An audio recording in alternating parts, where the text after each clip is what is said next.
Halo IT Lovers, selamat datang di channel YouTube Visionet Data Internasional. Perkenalkan, saya Ruli dari Visionet Data Internasional yang akan memandu Anda dalam acara kami yang terbaru yaitu Ngabuburit, ngobrol bareng seputar IT. Nah, dalam program ini tentunya kita akan membahas segala sesuatu mengenai IT, baik itu IT perusahaan, maupun untuk infrastrukturnya yang tentunya membantu perusahaan dalam bertransformasi digital dan meringankan bisnis proses maupun kinerja dari perusahaan itu sendiri melalui transformasi digital. Nah, dan dalam pengembangan transformasi digital itu mungkin dibutuhkan infrastruktur IT yang dapat menunjang setiap proses bisnis dari perusahaan itu sendiri. Nah, dalam program Ngabuburit kali ini kita akan lebih detail membahas mengenai produk-produk yang dimiliki oleh Visionet yang bisa membantu perusahaan dalam bertransformasi digital. Nah, untuk episode pertama kali ini, kita akan membahas mengenai Managed Print Service, apa aja sih Managed Print Service dan apa keuntungannya bagi perusahaan. Nah, di sini sudah ada Pak Billy Despretes. Halo. Nah, Pak Billy ini adalah Business Solution ya, Pre-Sales Business Solution ya Pak? Betul. Ya, Pre-Sales Business Solution dari Visionet Data Internasional.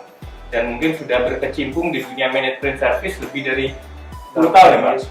10 tahun lebih, berarti sudah expert ya, udah pakar di bidang Managed Print Service ya. Jadi mungkin kita langsung aja ngobrol apa aja sih mengenai Managed Print Service.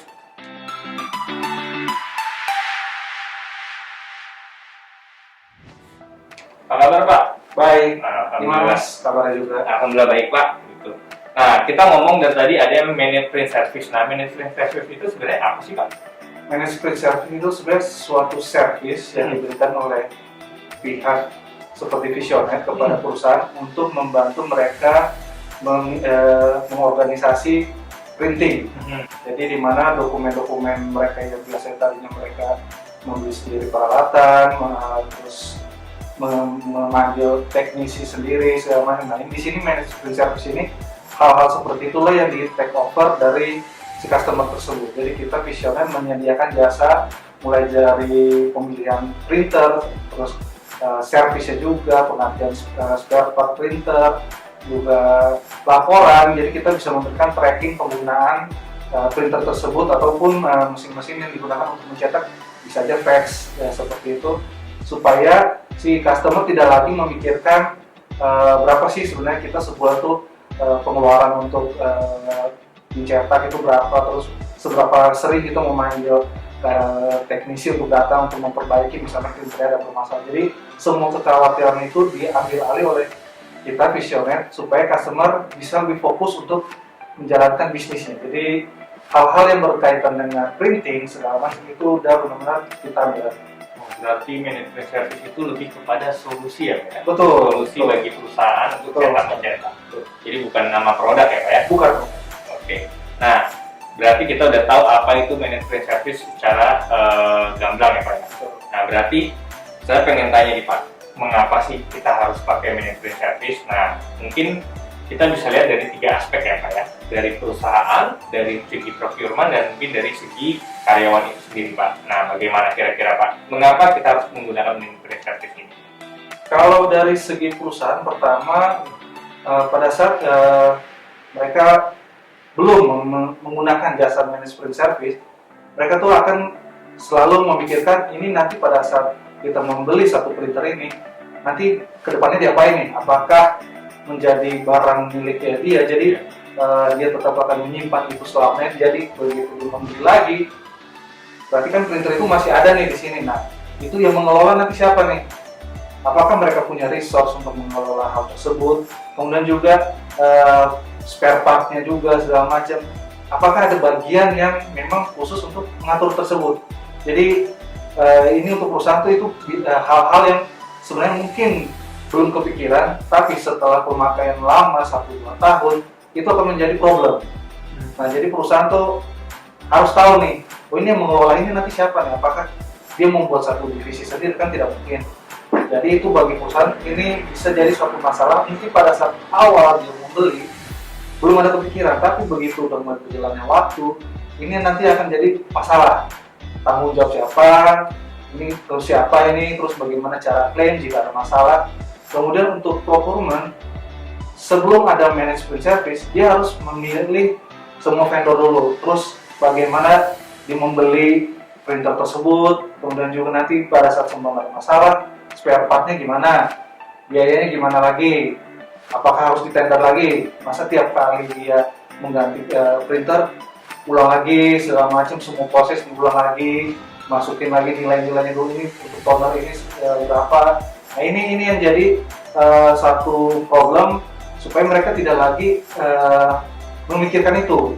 Jadi procurement tuh begitu menggunakan jasa managed service, nah ini hal-hal yang bisa di take over lagi dari mereka. Jadi mereka tidak perlu memikirkan hal-hal sesimpel itu. Kemudian dari sisi user, mereka taunya tuh semua printer bermasalah. Mereka kan kalau belum managed print service, ada beberapa customer saya dulu, mereka selalu menghubungi tim IT. Tim IT harus cari orang yang bisa mengatur atau memperbaiki printer tersebut. Nah itu yang akan menghabiskan resource tim IT untuk mengerjakan hal-hal yang sebenarnya mungkin mereka tidak perlu. Mereka bisa fokus, misalnya mereka lagi jaringannya lagi bermasalah ataupun ada aplikasi bermasalah. Nah untuk mensupport ini pasti akan butuh waktu. Nah inilah yang managed print service tuh bisa kita mengurangi juga nih beban dari sisi user. Jadi user tidak perlu lagi direpotkan dengan harus selalu melapor ke tim IT jika ada masalah.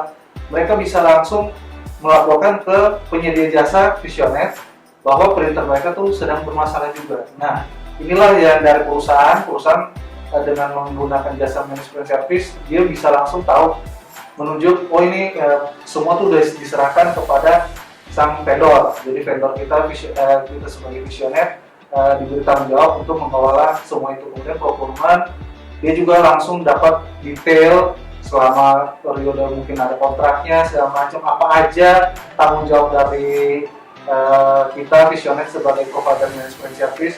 Dan juga dari sisi user, dia juga bisa langsung tahu, oh ini untuk jika ada kendala siapa nih yang bisa dihubungi nih. Kalau ke tim IT bisa aja mungkin waktunya lama, tapi kalau ke Visionet langsung kan, nah kita langsung bisa langsung cepat tanggap, kita langsung datang, masalah selesai. Oke.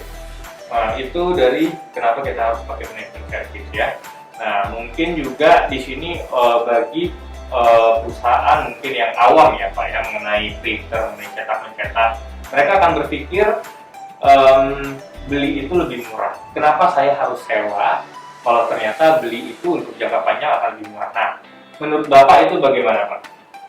Memang di awal tuh kelihatan beli itu murah ketimbang sewa ya atau menggunakan jasa. Tapi yang tidak terpikirkan adalah pada saat contoh selama masa beli itu dia tidak memikirkan ini spare partnya nanti kerepotan di mana nih pada saat penggantian spare part. Apakah tadi yang saya bilang ada orang yang khusus untuk melakukan hal itu? Nah pada saat beli saya sering menemukan customer yang beli tapi mereka tidak menyediakan tenaga atau SDM untuk melakukan hal itu. Akhirnya ada bagian-bagian yang seharusnya bukan kerjaan mereka, tapi akhirnya mereka melakukan misalnya perbaikan printer, misalnya kertasnya nyangkut pada saat mau di print keluar. Nah itu dia. Pengelolaannya jadi kurang betul.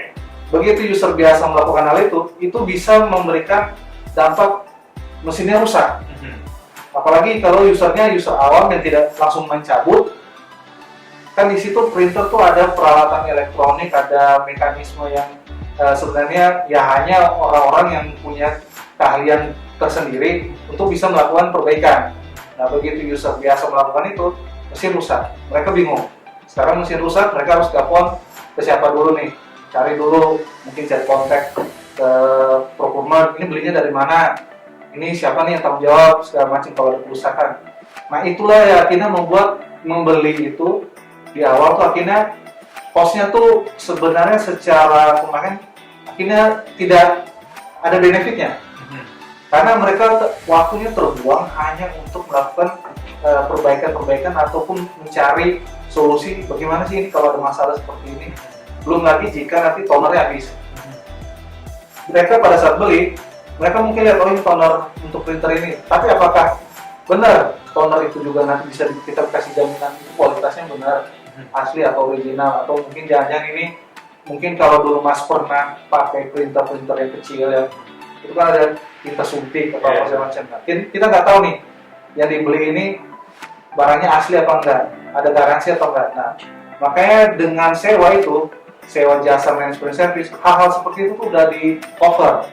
Jadi udah pasti kepastian barangnya tuh asli. Juga nanti teknisi yang datang untuk perbaikan masalah, sudah pasti mereka juga bisa mengerjakan hal tersebut. Jadi untuk secara benefit malah nanti akan terlihat setelah jangka waktu tertentu. Memang secara biaya perbandingannya akan kelihatan, wah ini kok mahal ya kalau sewa ya. Tapi saat waktu berjalan, saat sudah mulai digunakan, hal-hal seperti itu malah akan hilang. Lebih banyak tertutup dengan apa yang benefit dari manajemen service tersebut ketimbang beli tapi tidak ada jasa untuk servis pengelolaan dari printer tersebut. Oke, berarti ini yang saya tangkap ini yang pertama adalah karyawan yang tadinya punya pekerjaan khusus karena nggak ada yang mengelola printer ini, jadi tambah pekerjaannya. Berarti kinerjanya akan menurun ya Pak ya? Kemungkinan ya akan menurun dan mungkin perusahaan nggak bisa fokus untuk menjalankan proses itu. Oke. Berarti manajemen service ini bisa saya simpulkan untuk perusahaan ini benefitnya adalah cuan-cuan dan cuan ya. Ya benar. Kalau kita intinya kalau perusahaan itu kan menaikkan profit setinggi-tingginya dan mengurangi cost sekecil-kecilnya ya Pak ya. Kan? Operasionalnya. Nah berarti dengan adanya manajemen service ini mungkin biaya operasionalnya bisa ditekan ya Pak ya? Betul, jadi secara biaya operasional akhirnya kan itu berarti angkanya fix ya. Jadi dengan angka fix itu, jadi dia udah tahu nih sebulan tuh dia akan habiskan berapa, terus pada saat di akhirnya pun dia bisa tracking kan, sebulan tuh dia ada masalah berapa kali sih, terus total pemakaian berapa sih, dan juga siapa aja sih.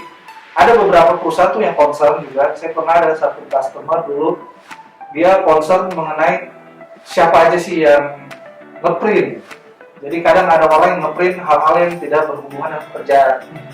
Nah itu kan akhirnya kelihatan tuh, begitu mereka beli biasa, mereka kan nggak bisa kontrol nih pemakaiannya. Tapi begitu dilakukan manajemen service, akhirnya ketahuan nih, wah ini banyak banget sih yang pemakaian dari user ABC. Ya kalau begitu dicek, ternyata emang bukan pekerjaan, tapi lebih banyak ke hal pribadi.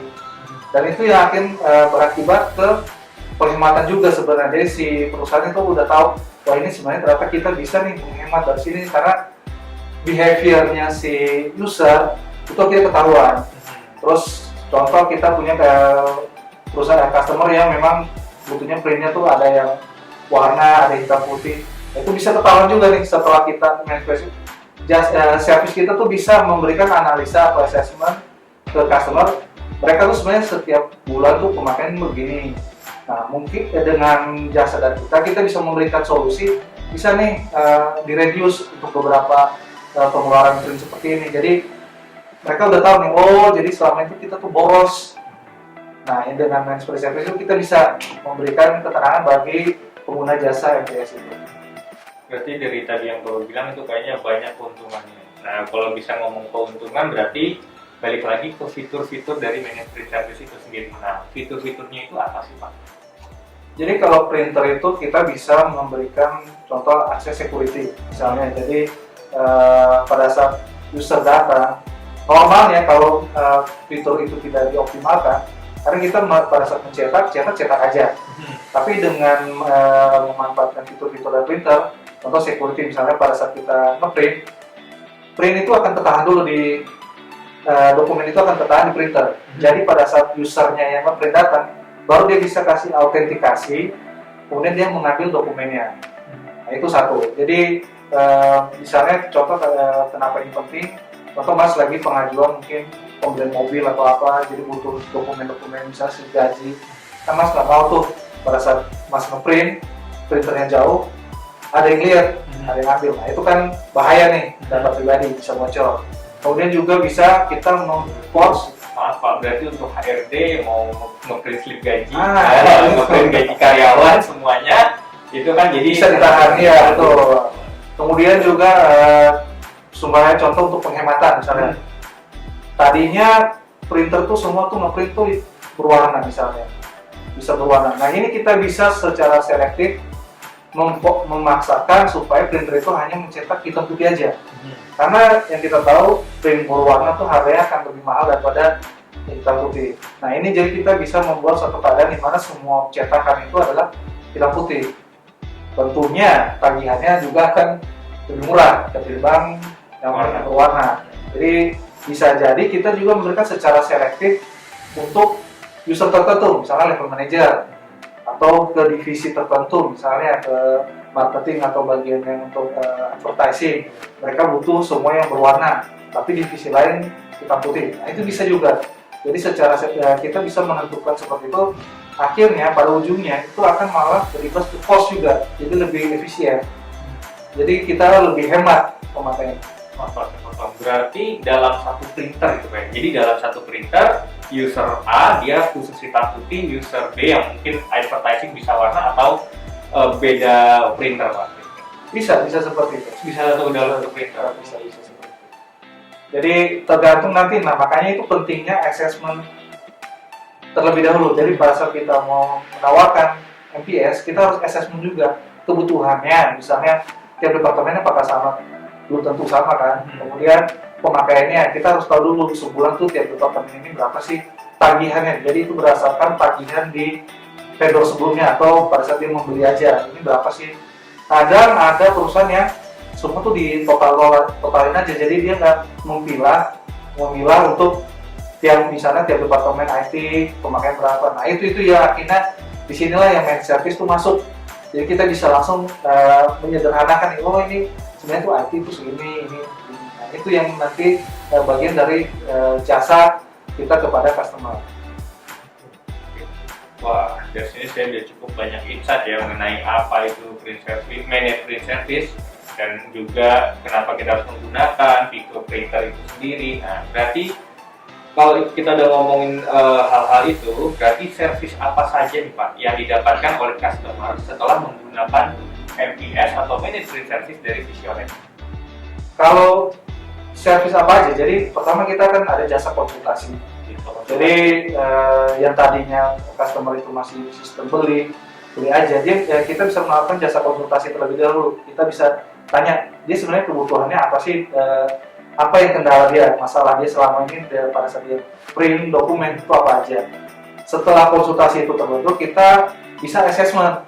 Kita lihat nih lokasi kantornya dia, penempatan printer segala macam. Apakah efisien? Misalnya dalam satu meja atau 10 orang bisa nggak sih sebenarnya cukup satu printer? Terkadang ada beberapa perusahaan yang mereka tuh 10 orang ya minimal 3 atau 4 printer supaya nggak ini. Tapi kan itu akhirnya yang di manage pun banyak.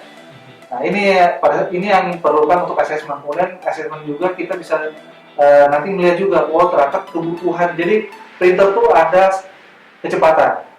Sebenarnya berapa sih yang dibutuhkan? Misalnya per menit itu berapa, cetaknya 20 lembar atau berapa. Nah ini juga yang nanti kita tanyakan juga. Perlu nggak sih yang cetak cepet banget? Nah itu begitu udah dapat, nah baru kita akan memberikan satu saran. Oh device yang cocok ini, misalnya penempatan secara mapping di gedung kita taruh di beberapa titik ini karena kita merasa ini adalah bagian yang paling simpel yang bisa diterapkan. Kemudian juga tipe device-nya juga. Jadi yang tadinya dia mungkin punya beberapa tipe, misalnya printer inkjet yang pakai tinta, kemudian juga ada dia printer tersedia beberapa merek. Nah ini kita simplify jadi satu aja. Jadi mungkin kita akan membawa satu printer tertentu, di mana nanti mereka semua nanti akan terpusat ke situ. Jadi dengan kecepatan yang bisa dibilang juga bikin nggak perlulah ngantri lama untuk nunggu keluar dokumen tersebut.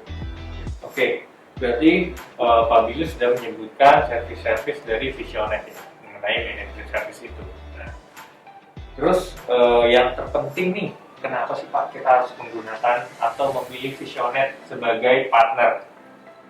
Pertama, ya, Visionet the largest IT digital managed service company. Jadi kita perusahaan digital service yang terbesar di Indonesia. kita punya 140 lebih cabang. Yang saya tahu juga kompetitor terdekat pun belum sampai 100 service point. Jadi jika customer itu ada misalnya perbankan dan dia punya lokasi seluruh Indonesia banyak banget. Nah, dia perlu partner yang bisa mengcover area seperti itu juga. Jangan nanti dia tidak perlu lagi pusing. Aduh, kalau kita taruh di Aceh misalnya atau di Ambon misalnya, ada nggak sih vendor yang bisa mengcover area seperti itu? Itu udah pasti Visionet bisa. Jadi Visionet itu 140 di seluruh Indonesia ya? Di 135 kota, di 34 provinsi. Wah. Dan itu secara operasionalnya pun itu tersentralize ke sini. Jadi Visionet memanage sendiri. Jadi engineer yang dimiliki di service point itu pun adalah engineer Visionet asli. Jadi bukan kita third party atau menyewa lagi orang untuk mengelola hal tersebut. Nah, di sini customer tuh bisa aman atau merasa secure karena apa? Selain engineer yang punya Visionet, sudah pasti secara skill mereka juga sudah punya istilahnya kapabilitas untuk menyelesaikan problem yang diberikan oleh ataupun problem-problem yang ada di lapangan. Kemudian dari situ bukan berhenti di situ aja. Jadi jika nanti mereka misalnya nih punya masalah-masalah misalnya delivery barang atau segala macam. Nah, dengan kapasitas jaringan kita yang Visionet begitu luas, itu udah nggak perlu dipikirkan lah. Jadi si customer ini yang punya bisnis misalnya MPS tersebut, dia sudah tidak perlu lagi berpikir bahwa kalau dikirim ke ini lama nggak ya? Nah, itu bisa semua melalui Visionet. Jadi Visionet bisa memberikan rasa aman lah untuk customer yang ibaratnya punya cakupan bisnis yang sangat besar. Baik Pak, berarti kan Visionet itu punya 140 cabang lebih ya Pak ya, di seluruh Indonesia. Nah, berarti misalkan nih saya dari perusahaan Bank A, gitu, saya pusatnya di Jakarta dan saya punya cabang di Aceh. Dan kebetulan saya juga butuh manajemen service di Aceh. Nah, apakah harganya itu berbeda ataukah sama dengan saat saya implementasi di pusat atau di Jakarta? Oh, sama. Itu sama. Karena pada saat kita menandatangani satu kontrak dengan si perusahaan itu tuh biaya itu semua tuh kita transparan. Kita langsung bilang ini mau dimanapun juga, ini biaya itu sama. Jadi tidak ada perbedaan lokasi. Biaya di Jakarta, biaya di Aceh itu sama. Nah, di sini kan yang akhirnya keunggulan Visionet itu yaitu karena itu kenapa bisa sama? Karena itu service point milik Visionet.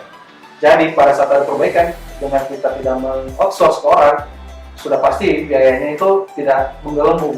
Nah, inilah yang kenapa Visionet itu bisa menjadi partner terbaik jika perusahaan tersebut memiliki banyak sekali lokasi atau cabang-cabang mereka. Berarti buat perusahaan yang punya cabang di seluruh Indonesia, jadi nggak usah khawatir untuk manajemen service, nggak ada yang namanya third party. Satu, lebih secure dari sisi perusahaan, apalagi perbankan ya Pak ya.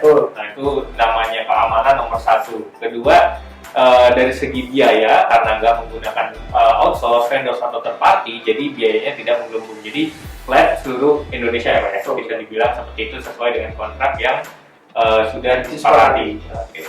Wah, terima kasih banget nih Pak Billy untuk insight-insightnya mengenai manajemen service itu bagi perusahaan, bagi procurement, dan mungkin bagi user atau karyawan itu sendiri ya Pak ya. Nah, mungkin buat perusahaan atau IT lovers yang tertarik untuk menggunakan manajemen service dari Visionet Data Internasional, bisa menghubungi kita di nomor di bawah ini, atau bisa kunjungi kita di website Visionet Data Internasional di www.visionet.co.id. Dan jangan lupa subscribe YouTube channel Visionet Data Internasional, dan jangan lupa follow dan juga like Instagram kita di @visionet.id. Saya Ruli dan Pak Billy pamit undur diri, dan jangan lupa untuk patuhi protokol kesehatan, dan sampai jumpa di episode selanjutnya. Bye-bye.